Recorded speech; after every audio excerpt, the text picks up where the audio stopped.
Echo 64 here, home of alternative economics and contrarian views. It's Wednesday, March 18th, 2020. Today I have Jim Rickards. He's the New York Times bestselling author of The Road to Ruin, The Death of Money, Currency Wars, The New Case for Gold, and Aftermath. And I've got all of the books here, of course, as well. I've read them all. Aftermath is actually online for me, so I don't have the physical book. Thank you very much for giving me some time to speak to my viewers and to me, of course. And I thought it would be good to talk to you. And luckily, one of my viewers knows you, and she's been in contact with me, and you were kind enough to give us some time. With that, I just wanted to know what you think about what's been happening in the markets since last year, since the Fed reversed their rate hikes and QE, the repo crisis that started in September, and now the current crisis, health crisis. I was thinking the other day, and I even made a video about the Ice 9 analogy that we made. Are we close to that? What do you think? Well, I think we are. I'm not going to say it's going to happen, tomorrow or the next day, but we're uncomfortably close. So probably a good idea to explain what we mean by Ice 9. This is something I wrote about in my book, The Road to Ruin, which came out in 2016. As anyone who's read that book is familiar with the idea, but for the viewers who haven't, maybe just a little explanation is helpful. The phrase Ice 9 is something I took from a very famous author named Kurt Vonnegut. Most people have heard of Kurt Vonnegut. He wrote a book, a great book, I highly recommend it, in the 1960s called Cat's Cradle. And the theme of Cat's Cradle, there was a physicist who had discovered an isotope of water, and he called it Ice 9. And it had a couple characteristics. Number one, it was frozen at room temperature. And if you poured it, it was liquid at room temperature. And if you poured it into water, it would turn the water into ice. So if Ice 9 came in contact with H2O, it turned the H2O into ice. But that would spread. And so and he just had a little vial of it. He gave one each to his 3 children. And if you poured it into a stream, let's say, the stream would freeze, but so would the river and the ocean and all the seas, and the entire planet would turn to ice, and life on Earth would cease. So it was a doomsday machine. This was written during the Cold War, during the time when everyone was concerned about nuclear warfare. Probably should still be concerned, but that was a big topic at the time. So what I did, I took Kurt Vonnegut's idea and the name Ice 9, and I brought it over into financial markets and capital markets, and I said, because a lot of people talk about, shutting stock exchanges. We hear it today. In fact, in the U.S., we have these so-called circuit breakers, and they've been going off with regularity the past couple of weeks, where if the market drops a certain amount, they shut the market. Now, they just shut it for 15 minutes, then they reopen, and then if it falls further to another predetermined threshold, they shut it for a longer period of time. And if it happens too late in the day, they close the market for the day, and then they reopen the next day. So that's something like Ice 9, but it's a little different than shutting the exchange, which has happened. In 1914, for example, at the beginning of World War I, the New York Stock Exchange was closed from roughly August 1st to December 1st, 1914. So there you had a case where it was closed for 5 months. So when people say, well, these things will never happen, well, the answer is they have happened, and they do happen. The market was closed for, I think, 4 or 5 days after 9/11. For that matter, the market closes every weekend. So these kinds of market closures are not out of the question, and they have happened. But the point I was making, this is where the Ice 9 analogy comes in. If you close one venue, and let's just say the New York Stock Exchange, because it's going straight down, the markets are disorderly, too much wealth is being lost, and they close the New York Stock Exchange. Those who need liquidity, those who want cash, will go to another venue. They'll start taking money out of their money market funds. Well, then what does that mean? Well, the money market fund sponsors have to sell assets, commercial paper, treasury bills, and other instruments to meet the redemptions. So then you have to close the money market funds. So then what do people do? Well, they'll go to the banks and they'll start taking all the money out of their bank accounts and the ATMs. And then, so they'll have to close the banks and close the ATMs. And the point is, it spreads from stock exchange to money market funds to banks to other venues the same way that the original ICE 9 would spread from a river to the ocean to the entire world. That's a danger that of this kind of spreading that you have to think about before you close the first venue. You know, closing the first venue won't do you any good if you're just going to go to other venues and have to close them also. So in effect, if you want to close anything, you might have to close everything, shut down the system, call a timeout, and then in some fashion reboot the system. You know, perhaps with something like a new Bretton Woods conference or the intervention of the IMF, et cetera. So that's ICE 9 at a very high level and a very global level. So, but I don't think many people think of it this way. I described it in a lot of detail in my book. But if regulators are not thinking about it this way, they run the danger of walking into that trap of shutting one venue, perhaps the stock exchange, without understanding that all it's going to do is the demand for liquidity, the pressure is going to go right to another venue. It's like water running down a hill. If it hits a wall of some kind, it's just going to divert around the wall. It's going to keep going. You can't stop it, but it might take an irregular path. So when people are panicky, when people are fearful, when they want money, they're going to find it. If you shut one venue, they'll go to another venue, and you'll have to shut that too. And that's the ICE 9. Now your question is, how close are we to that? Well, we're close. Again, the circuit breakers are good to a point. It was a good idea. By the way, the circuit breakers came into existence in the late 80s, early 90s, in the aftermath of the 1987 stock market crash, when the stock market went down 22% in one day. We see days now where it goes down 10% in a day, which is a lot. And maybe it does that 2 days in a row. So you can get these big drops, but 22% in one day had never happened. That was the largest one-day drop percentage terms in history. And they wanted to prevent that. They said, you know, panic feeds on itself. And so when we have something like that, a panic in effect, we need to call a timeout, give people a little time to think, gather their thoughts, think about you know, whether there might be some bargains out there, give regulators time to respond, give the president time to do a press conference, offer some reassuring words. And, you know, it's like getting a good night's sleep. Sometimes you get spun up on a problem and you get a good night's sleep and you wake up and the solution's very clear. And that was the idea. And that was the idea of circuit breakers, and they seem to be working. But if it keeps going down, even with the benefit of the circuit breakers and a good night's sleep, then at some point they may have to shut the markets for the good of the markets. But that won't be the end of it, and that's really the point of ICE 9. And we're getting closer to that point. Yeah, and we can see that the central banks are trying to stop, you know, closing the markets, because the Fed yesterday announced support for commercial paper, and they allowed also primary dealers not to use other assets other than treasuries and mortgage-backed securities. Can you tell the viewers about your newest book, Aftermath, and where you could see the monetary system going? Because a lot of my viewers, of course, are into gold. I'm a gold bug, I have to admit. And where do you see the monetary system going? Because a lot of people think you are pro SDR. I don't think you are, because I read Aftermath, and you say in that book that the best system would be probably, from what I understood, going back maybe to the 19th century market-based gold standard, but you don't see the politicians or the elites wanting that.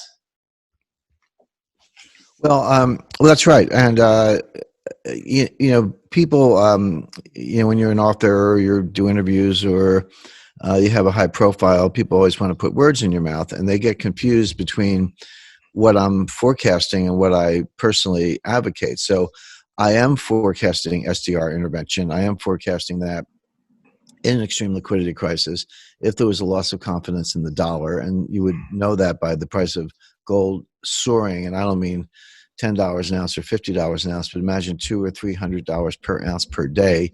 That's the kind of price action I'm talking about. And everyone would say, oh, the price of gold is going up. And I would say, no, the dollar's going down.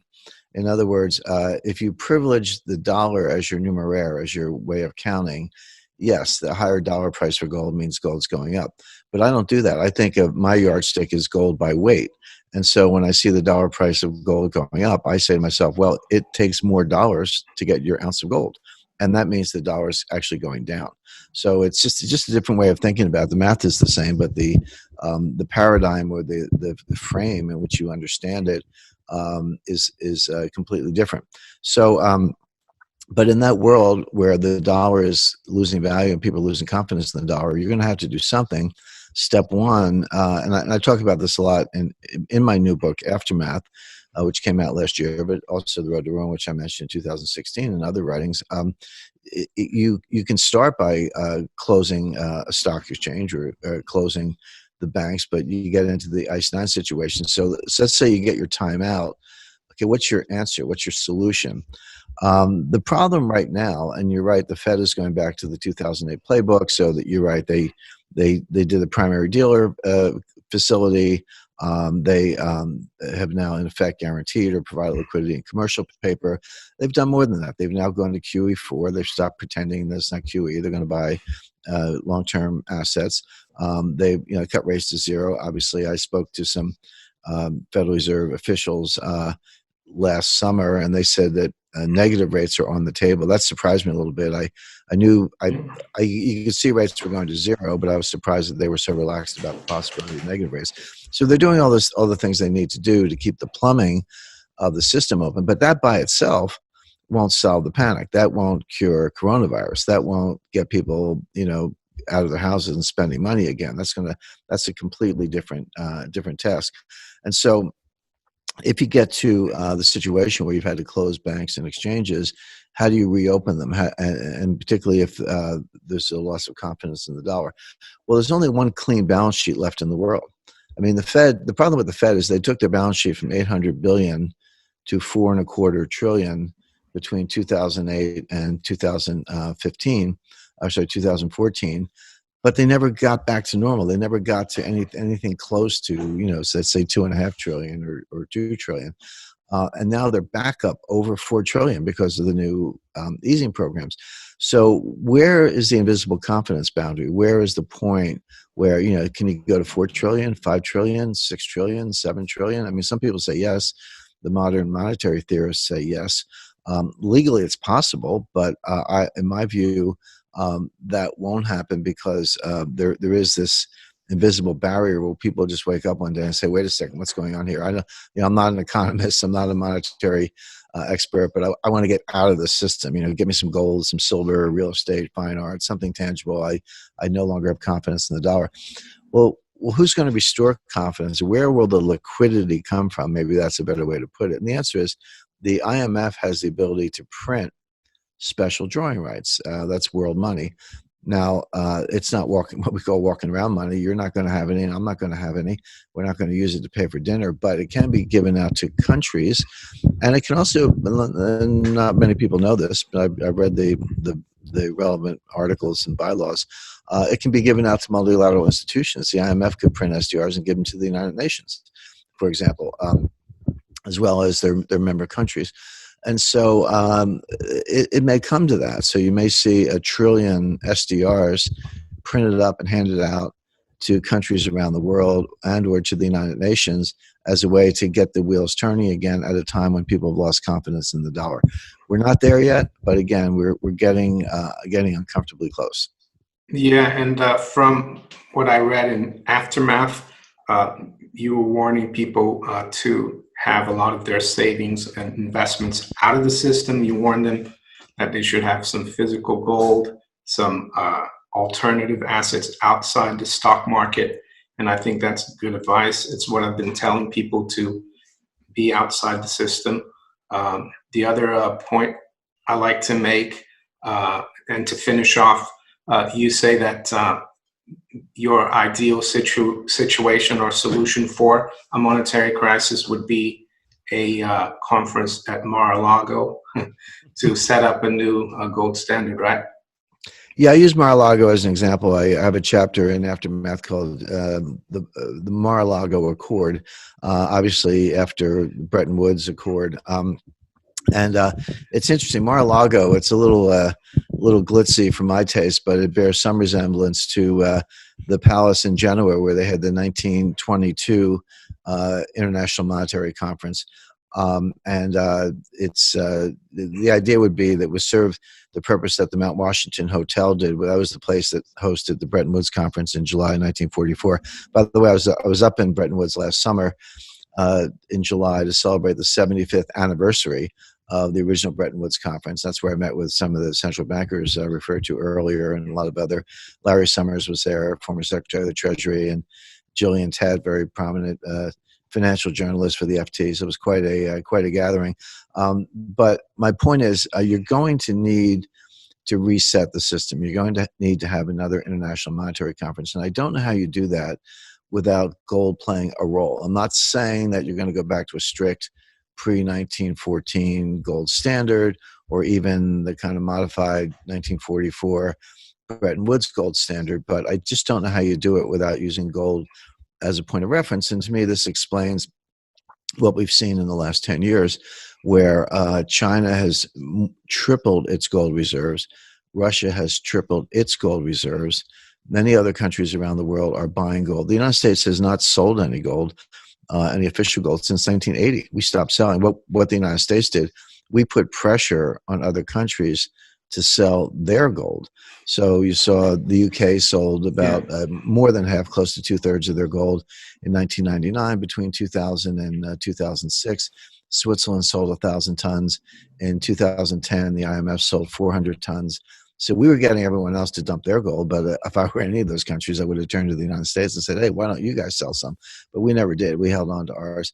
But meanwhile, who was buying? Well, it was Russia and China, Kazakhstan, Mexico, Philippines, Vietnam, Azerbaijan. A lot of countries are buying gold. Poland bought a lot of gold. Turkey, Iran.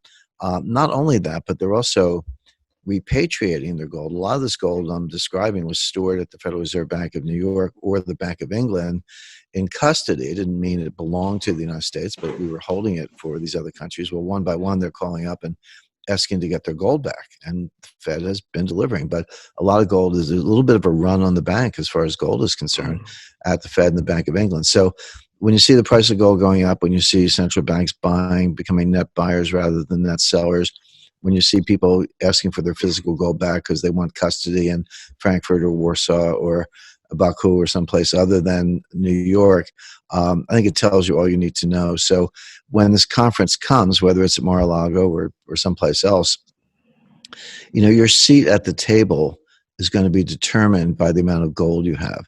So the people who are going to be sitting at the table will be the United States, China, Russia, maybe the European Central Bank. If you combine all the members of the Eurozone, if you combine them, they have more gold than the United States. They have over 10,000 tons. The United States has 8,000 tons. The people who are going to be sitting, you know, on the wall and the seats lined up against the wall are going to be, you know, important countries like Canada and Australia, maybe even the UK, that unfortunately have sold all their gold and don't have any reserves. They'll be in the room, but not at the table, so to speak. So we'll see what happens. But and this won't happen tomorrow. I'm not predicting that, but we are moving in that direction. Yeah, and I think Canada doesn't even have any gold reserves. The Canadian government. I think you have more gold than Canada. Yeah, so they'll probably be outside the room. But thank you, Jim, for your time. It was great talking to you, especially at this time where the markets are so, where, in my opinion, faith and confidence is teetering. And from what you said, it looks to me that he who has the gold will make the rules when things have to be redrawn. Great, thank you. Thank you, Jim.